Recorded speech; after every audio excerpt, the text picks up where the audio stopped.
ونصلي ونسلم على رسوله الكريم وعلى آله مع الإمام الحسن وأصحابه مع الوعامة أجمعين.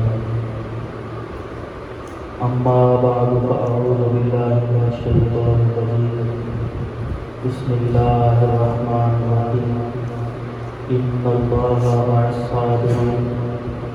صدق الله مولانا العظيم وبلغنا رسوله النبي الكريم الأمين المتين الرؤوف الرحيم، ونحن على ذلك لمن الشاهدين والشاكرين والحمد لله رب العالمين. إن الله وملائكته يصلون على النبي يا أيها الذين آمنوا صلوا عليه وسلموا تسليما. الصلاة والسلام عليك يا سيدي يا رسول الله وعلى آلك وأصحابك يا سيدي يا حبيب الله. الصلاة والسلام عليك يا سيدي يا خاتم النبيين وعلى آلك وأصحابك يا سيدي يا خاتم المعصومين. مولاي صل وسلم دائما أبدا على حبيبك خير الخلق كلهم، هو الحبيب الذي ترجى شفاعته لكل هول من الأهوال المرتهن. مولاي صل وسلم دائما أبدا على حبيبك خير الخلق كلهم. اللہ تبارک و تعالی جل جلالہ کے فضل اور اس کی توفیق سے ہم ہفتہ وار درس حدیث و فقہ و عقائد کے کورس میں شامل ہونے کی سعادت حاصل کر رہے ہیں. اللہ تبارک و تعالیٰ ہمارا چل کر سننا سنانا کی بارگاہ میں قبول و مقبول فرمائے. پچھلے درس کے موقع پر فقہ کے لحاظ سے ہم نے وضو کے مکروہات پڑھ لیے تھے. گزشتہ ترتیب اس طرح ہے کہ نماز کی 6 شرطیں ہیں. ان میں سے جو پہلی شرط ہے وہ طہارت ہے، دوسری ستر عورت ہے، تیسری استقبال قبلہ ہے، چوتھی وقت کا ہونا، اور پانچویں نیت اور چھٹی ہے یہ تحریم. تو ہم پہلی شرط کے متعلق پڑھ رہے تھے کہ پہلی شرط کا مطلب یہ ہے طہارت کا، انسان کا جسم کپڑے اور جگہ پاک ہو، اور انسان کا وضو بھی ہو، اور انسان کے اوپر غسل جو ہے وہ بھی فرض نہ ہو. تو پھر ہم وضو کی ترتیب پڑھ رہے تھے. وضو کا طریقہ ہم نے پڑھا، اس کے اندر وضو کے مستحبات، سنت، فرائض، واجبات سب شامل ہیں. اور اس کے بعد وضو کے مکروہات پڑھے. آج ہم پڑھیں گے نواقض وضو. نواقض وضو کا مطلب ہوتا ہے ایسی چیزیں جن سے وضو ٹوٹ جاتا ہے. وہ کون سی چیزیں ہیں جن سے انسان کا وضو ٹوٹ جاتا ہے؟ وہ مختلف چیزیں ہیں. ان کی کچھ کی تفصیل پڑھیں گے اور کچھ کی تفصیل کی ضرورت نہیں ہوتی. وہ آسان چیزیں جو ہوتی ہیں ان کی تفصیل کی ضرورت بھی نہیں ہوتی، اور کچھ چیزوں کی تفصیل مناسب بھی نہیں ہوتی اسٹیج پر. تو سب سے پہلی جو چیز ہے وہ 2 چیزیں ہیں. انسان جس وقت قضائے حاجت پر جاتا ہے تو پاخانہ اور پیشاب جو ہے اس کے بعد جو ہے انسان کا وضو باقی نہیں ہے. یہ عام سا مسئلہ ہے، ہر انسان کو پتہ ہے. انسان کے پیٹ سے جو وہ ہوا کا خارج ہوا جس سے وضو ٹوٹ جاتا ہے، یا انسان کے اندر جو ہے وہ پیٹ کے اندر کیڑے ہیں، اس کے اندر مرض ہے پیٹ کے کیڑوں کی. اگر اس کے پیٹ کے کیڑے اگر قضائے حاجت کی جگہ سے باہر آ جائیں اس سے بھی ٹوٹ جاتا ہے. انسان کے اندر کی پتھری جو ہے اگر وہ بھی قضائے حاجت کی جگہ سے باہر نکلے گی تو اس سے بھی ٹوٹ جائے گا. اس کے بعد انسان جب اپنے زوجیت کے اپنے میاں بیوی کے جو حقوق ہیں وہ ادا کرتا ہے اس سے بھی وضو جاتا رہتا ہے، بلکہ اس سے غسل بھی فرض ہو جاتا ہے۔ تو یہ ایسی چیزیں ہیں کہ مشہور ہیں، ہر انسان کو پتہ ہے اور اس کی تفصیل جو ہے وہ ہر انسان سمجھتا ہے۔ انسان میاں بیوی کے جو حقوق ادا کرنے کے بعد انسان کا وضو سلامت نہیں رہتا بلکہ غسل بھی فرض ہو جاتا ہے۔ انسان کے جسم کے کسی بھی حصے سے پیپ یا درد رنگ کا پانی نکلا اور نکل کر بہہ پڑا، اس سے بھی وضو جاتا ہے۔ نکلا اور بہہ پڑا، اپنی جگہ سے بہہ پڑا، اس سے بھی وضو سلامت نہیں رہتا۔ اس کے بعد 10 نمبر پر ہے الٹی، جس کو ٹے کہا جاتا ہے، ٹے بھی کہا جاتا ہے، الٹی بھی کہا جاتا ہے۔ تو مختلف قسم کی الٹیوں کا ذکر ہے یہاں پر کہ کھانے کی الٹی آئے یا پانی کی یا جمے ہوئے خون کی، کھانے کی، پانی کی اور جمے ہوئے خون کی الٹی اگر منہ بھر کر آئے، کھانے کی الٹی کیا جو ہے کھانے کی وجہ سے آئے، پانی کی وجہ سے یا پھر جمے ہوئے خون کی قے آئے، یہ 3 قسم کی قے جو ہے اس کے اندر شرط یہ ہے کہ اگر انسان کو منہ بھر کر قے آئے گی تو اس سے وضو ٹوٹ جائے گا، اگر منہ بھر کر نہیں ہوگی تو اس سے وضو نہیں ٹوٹے گا۔ تو یہ 3 قسم کی الٹیاں ہیں، دوبارہ ایک دفعہ سمجھ لیں کہ کھانے کی قے، پینے کی یا جمے ہوئے خون کی اگر قے آ جائے تو اس سے منہ بھر کر اگر آئے گی وضو ٹوٹ جائے گا۔ منہ بھر کے کا مطلب کیا ہے کہ منہ بھر کے آئے، منہ بھر کے آنے کا مطلب یہ ہے کہ انسان اگر اس کو روکنا چاہے تو روک نہ سکے، اسے کہتے ہیں کہ یہ منہ بھر کر آئے۔ اگر منہ بھر نہیں ہوگی تو انسان زبردستی اس کو روک سکتا ہے، لیکن جب منہ بھر کر آتی ہے تو انسان اس کو روک نہیں سکتا۔ مطلب یہ ہے کہ اگر کھانے کی، پینے کی یا جمے ہوئے خون کی اتنی الٹی آئے کہ انسان اس کو روکنے پر قادر نہیں ہے تو اس سے وضو ٹوٹ جائے گا۔ کھانے کی اگر اتنی الٹی آئی کہ انسان اگر تکلف کے ساتھ روکنا چاہے تو روک سکتا تھا، اس سے بھی وضو نہیں ٹوٹے گا۔ اور جمے ہوئے خون کی تھوڑی سی الٹی آئی، انسان روکنا چاہتا تو روک سکتا تھا، پھر بھی وضو نہیں ٹوٹے گا۔ یہ ہے جمے ہوئے خون کے بارے میں اور کھانے پینے کے بارے میں۔ منہ بھر کر آئے گی تو ٹوٹ جائے گا، منہ بھر کر نہیں جائے گی نہیں ٹوٹے گی۔ اس کے علاوہ ایک الٹی ہے وہ اسے کہتے ہیں بلغم کی الٹی۔ انسان کے سینے پر بلغم کافی زیادہ مقدار میں جمع، کوئی ایسی دوائی اس نے لی یا ڈاکٹر صاحب نے علاج کیا تو زیادہ کیا آئے یا تھوڑی آئے، بلغم کے الٹی کے ساتھ بالکل وضو نہیں ٹوٹتا، چاہے جتنی ہی کیوں آئے، تھوڑی آئے یا زیادہ آئے، بلغم کی الٹی کے ساتھ۔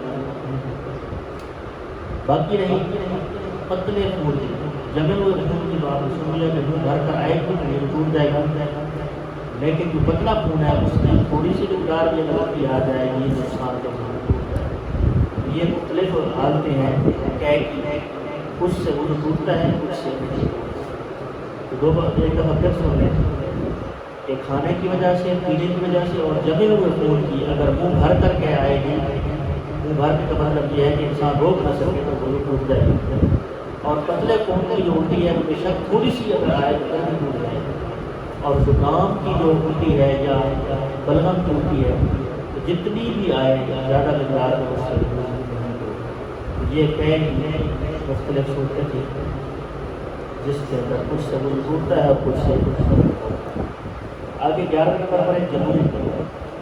انسان اگر انسان کا وضو تھا تھوڑی دیر کے لیے اس کا ذہن خراب ہو گیا، تھوڑی دیر کے لیے پاگل ہو گیا کسی ٹینشن کی وجہ سے، کسی تکلیف کی وجہ سے، اگر 10 منٹ 15 منٹ آدھا گھنٹہ، تو اب جب وہ ہوش میں آئے گا، عقل کے اندر آئے گا تو اس کا وضو اور سلامت نہیں ہوگا۔ اب اگر کوئی ایسی عبادت کرنا چاہتا ہے، نماز پڑھنا چاہتا ہے تو وضو اس کو دوبارہ کرنا پڑے گا۔ جنون سے جو ہے وہ وضو ٹوٹ جاتا ہے۔ اسی طرح انسان بے ہوش ہو جائے گا، بے ہوشی سے بھی وضو انسان کا جاتا ہے۔ انسان بے ہوش ہو گیا چاہے نشے کی وجہ سے یا ویسے چوٹ آئی ہو، بے ہوش ہو گیا، بے ہوشی کی وجہ سے بھی وضو ٹوٹ جاتا ہے۔ اس کے بعد اتنا نشہ کہ چلتے ہوئے پاؤں انسان کے لڑکھڑا رہتا ہے.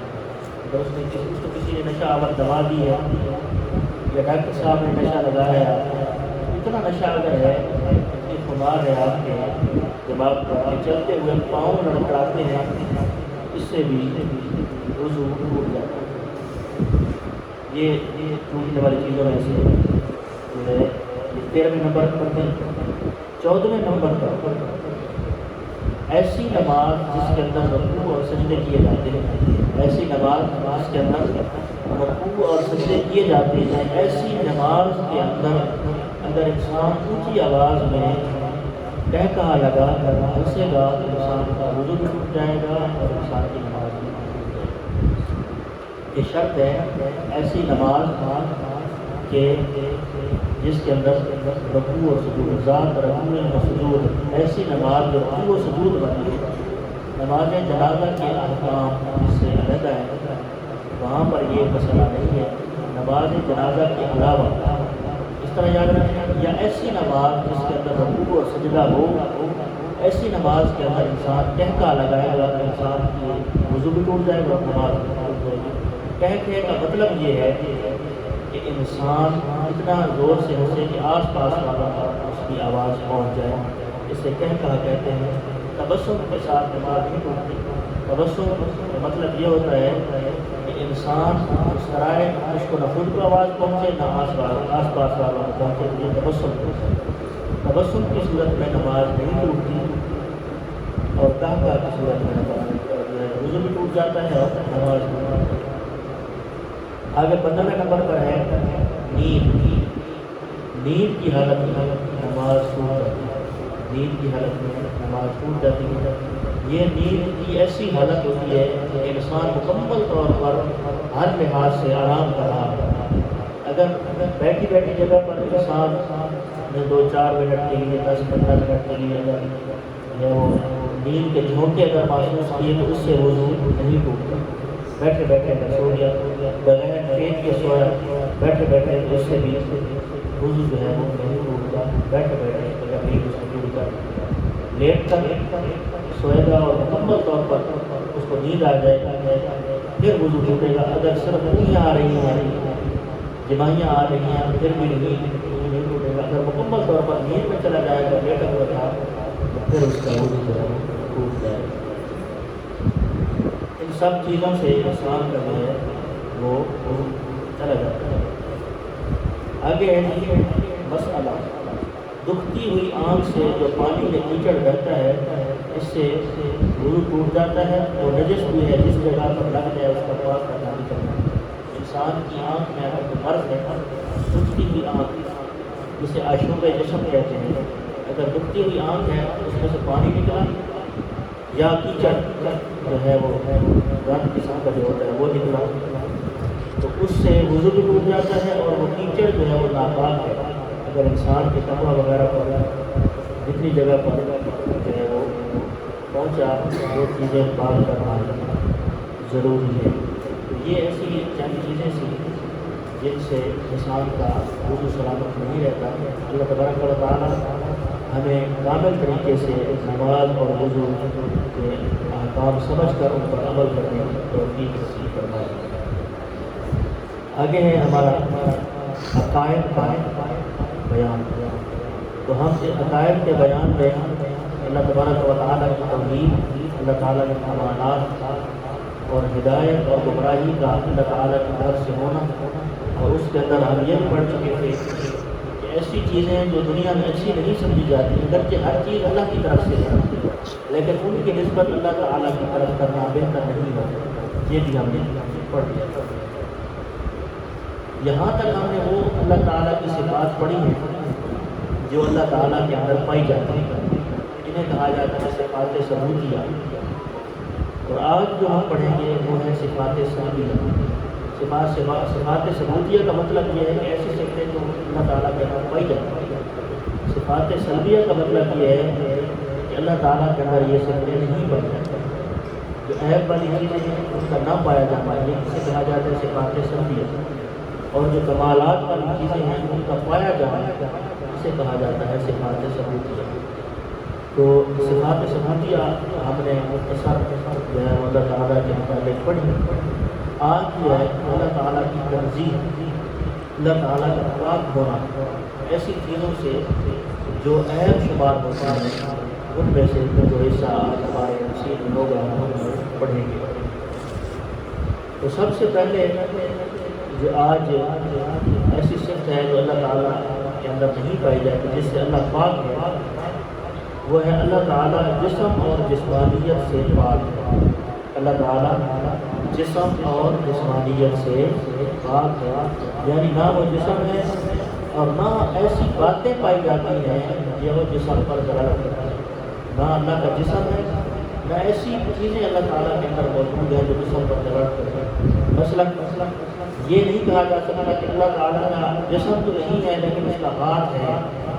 اگر ہم کہیں گے کہ اللہ کا ہاتھ ہے تو ہاتھ تو اسی کا ہوتا ہے جس کا جسم ہوتا ہے. اگر ہم کہیں گے کہ اللہ تعالیٰ کا جسم نہیں ہے لیکن اس کا سر ہے تو سر تو اسی کا ہوتا ہے جس کا جسم ہوتا ہے.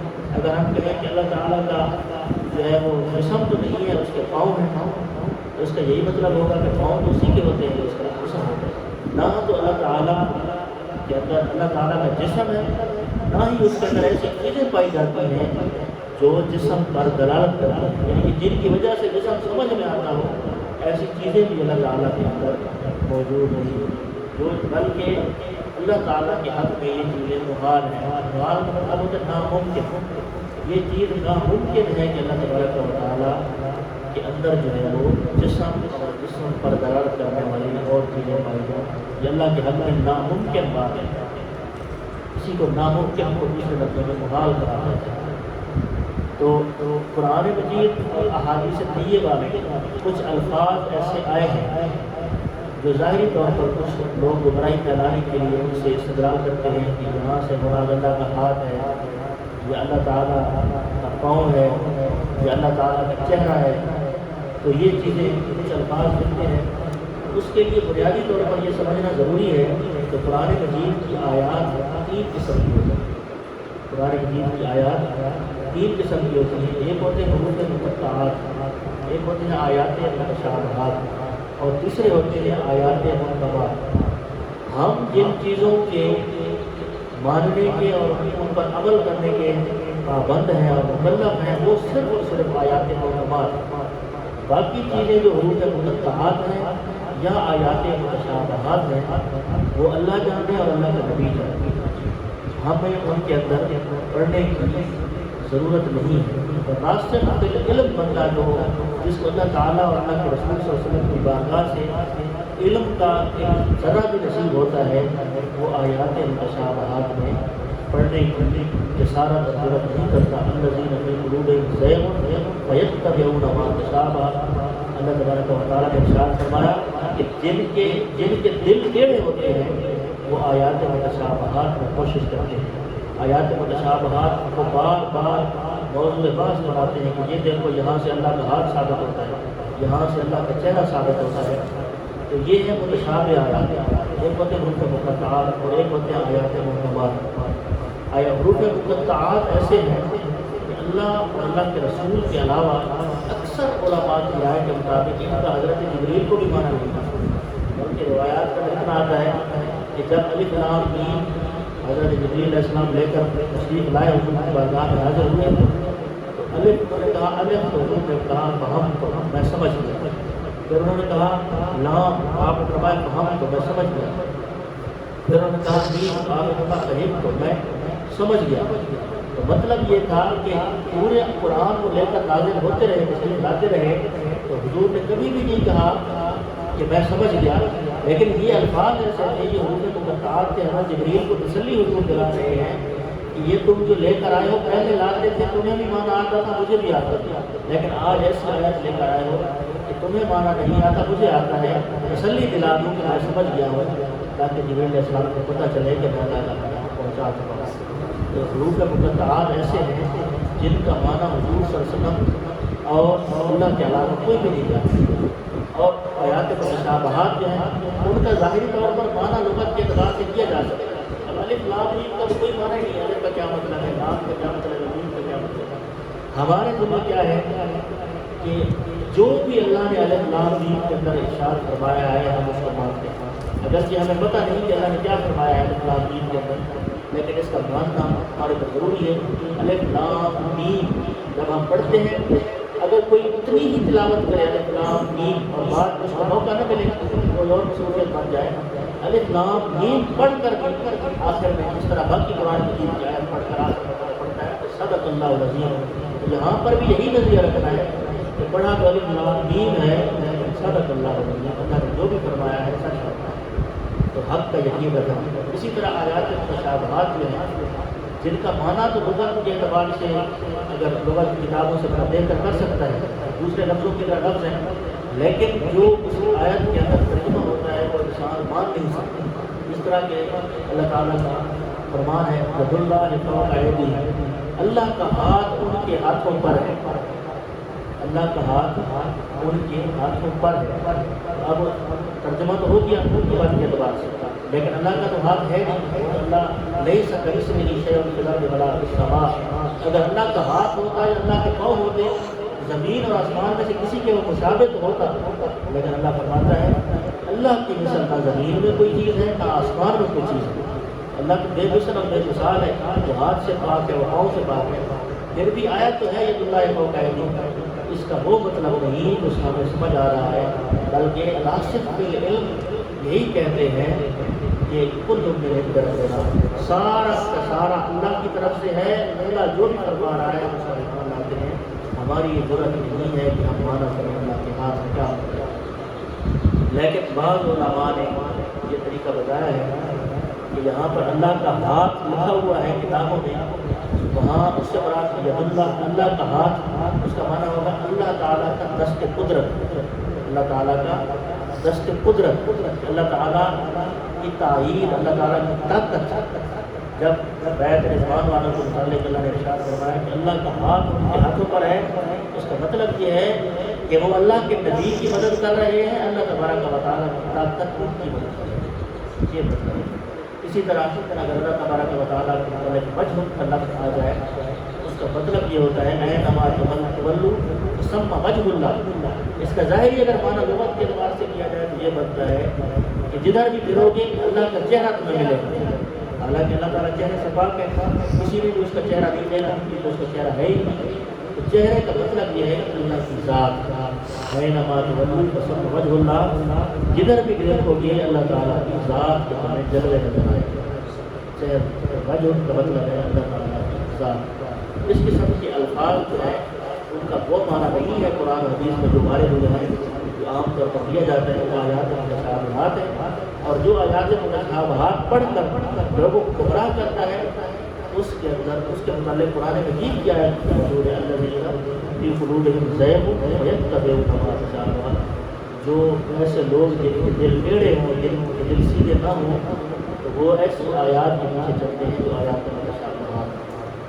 تو یہ ہم نے آج کا اللہ تعالیٰ کی صفات ثبوتیہ اور صفات سلبیہ ہم نے پڑھ لیا۔ اللہ تعالیٰ کے اندر جتنی بھی کمال والی صفتیں ہیں، جتنی بھی کمال والی صفتیں ہیں وہ ہم نے اللہ تبارک و تعالیٰ اندر وہ صفات ثبوتیہ میں ہیں، اور جو بھی عیب والی چیزیں ہیں وہ صفات سلبیہ میں سے ہیں۔ صفات ثبوتیہ کا مطلب یہ ہے کہ اللہ میں یہ صفتیں پائی جاتی ہیں، اور صفات سلبیہ کا مطلب یہ ہے کہ یہ چیزیں اللہ کے اندر نہیں پائی جاتی۔ تو مختصر لفظوں میں اگر کسی کو پورا بیان یاد نہ رہے، اس کو مختصر لفظوں میں یہ یاد کرنا چاہیے۔ جتنا بھی ہم نے عقائد ایسا پڑھ لیا ہے اس کا خلاصہ ایک جملے میں یہ ہے کہ جتنی بھی خوبیاں ہیں وہ اللہ میں جمع ہے، اور جتنی بھی خامیاں ہیں وہ اللہ کی ذات میں منع ہے۔ جتنی بھی خوبیاں ہیں وہ جمع ہیں، اور جن کی خامیاں ہیں وہ اللہ تبارک و تعالیٰ کو متعلق اللہ تعالیٰ نے صحیح عقیدہ زندگی کی توفیق نصیب فرمائے۔ آگے ہے جی حدیث پاک کا درس جو ہے، پچھلے درس حدیث کے موقع پر ہم نے صبر کے متعلق کچھ روایات پڑھنے اور سننے کا شرف حاصل کیا تھا۔ اللہ تعالیٰ نے اس پر عمل کرنے کی توفیق نصیب فرمائی۔ صبر کے موضوع پر حضور اکرم صلی اللہ علیہ وآلہ وسلم کافی ساری احادیث جو ہیں وہ ہمیں مطالعہ میں گزرتی ہے، تو اس کے اندر جو مضمون باقی رہ گیا تھا اس کے اندر ایسی ایسی روایات موجود ہیں جن کا بیان کرنا جو ہے وہ ضروری خیال کیا گیا ہے۔ اللہ تبارک و تعالیٰ ہمیں عمل کرنے کی توفیق نصیب فرمائے۔ اور ساتھ میں ایک اور موضوع بھی آج کے موضوع میں 2-4 منٹ کے لیے یا 5-10 منٹ کے لیے وہ شامل کیا جائے گا۔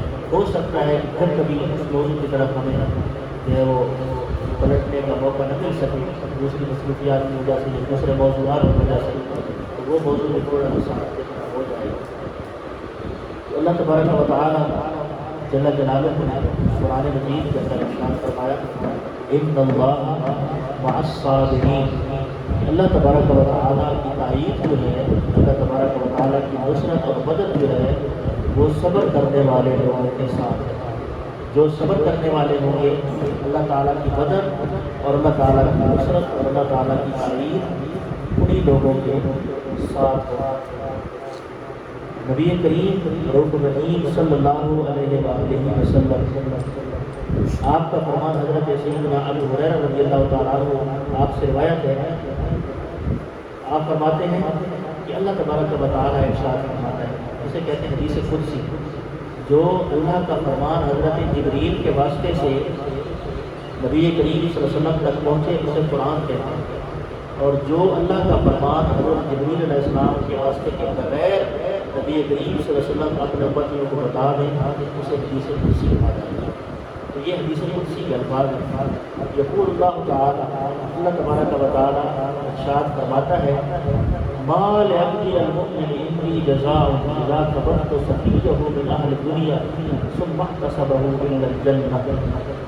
اللہ تعالیٰ ارشاد فرماتا ہے کہ میرے بندوں میں سے کسی بندے کا اگر قریبی دوست اس کی میں جان لے لوں گی، اس کی موت کا وقت آ جائے اور اس کا وہ بڑا قریبی دوست ہو، سفی ہو، اس کا ساتھ بیٹھنے والا ہو، اس کا چنا ہوا دوست ہو، لیکن جب میں اس کی روح کو قبض کر لوں تو سنبھا کا صبر ہو، پھر وہ صبر کرے اور صبر کے بدلے اس پر مجھ سے اجر کی امید رکھی الا الجنہ، تو میری بارگاہ میں اس کے لیے جنت سے کم کوئی تحفہ نہیں ہے۔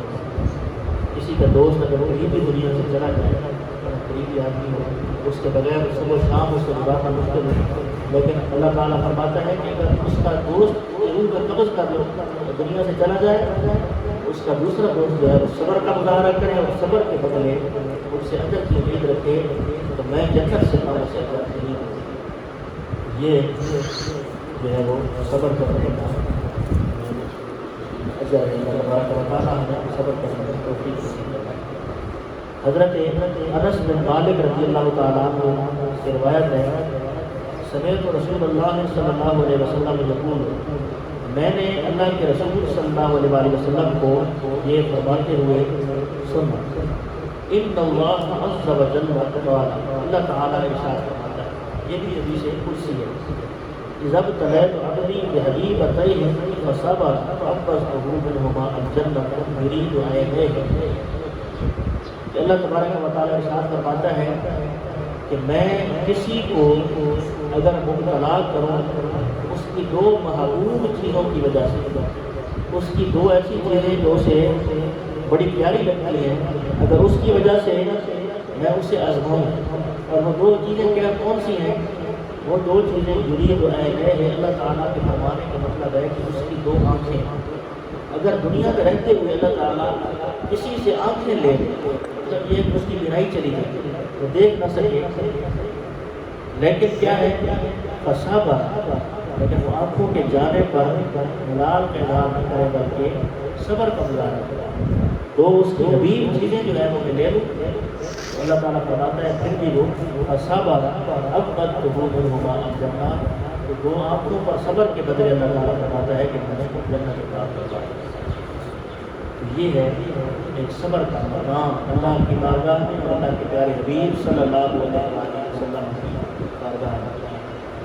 ایک حدیث پاک حضرت عطاء بن ابی رباح فرماتے ہیں کہ حضرت عبداللہ ابن عباس رضی اللہ تعالیٰ عنہ آپ نے مجھے فرمایا قال علی ابن عباس رضی اللہ عنہ، حضرت عبداللہ بن عباس رضی اللہ تعالیٰ عنہ نے مجھے فرمایا الا اریک امرأۃ من اہل الجنہ، اے عطا نبی ربا آج میں تمہیں جنت کی ایک بھائی صاحبہ سے ملاقات کر رہا ہوں، ایسی بھائی صاحبہ، ایسی بوڑھی عورت سے ہماری ملاقات نہ کروں تو جنتی عورت ہے، تو بڑا میں نے عرض کی کیوں نہیں، مجھے جنتی عورت سے ملنا ہے، جنتی عورت سے میری ملاقات کرا دیں۔ قال هذه المرأة السوداء، وہ جو کالے رنگ کی ایک عورت ہے، بوڑھی سی عورت ہے، اتت النبی صلی اللہ علیہ وسلم، وہ اللہ کے نبی صلی اللہ علیہ وسلم کی بارگاہ میں حاضر ہوئی، فقالت، اور کہنے لگی انی اسرا، یا رسول اللہ صلی اللہ علیہ وسلم مجھے دورہ پڑتا ہے، فادعوا اللہ تعالی وانی اتکشف، اور میں میرا ستر جو ہے وہ کھل جاتا ہے، جب مجھے دورہ پڑتا ہے تو میرا ستر کھل جاتا ہے، فادعوا اللہ تعالی لی، اللہ تعالیٰ کی بارگاہ میں میرے لیے دعا کریں، اللہ تعالیٰ مجھے اس بیماری سے شفا عطا فرمائے، دورہ مجھے پڑتا ہے جس سے میرا ستر کھل جاتا ہے۔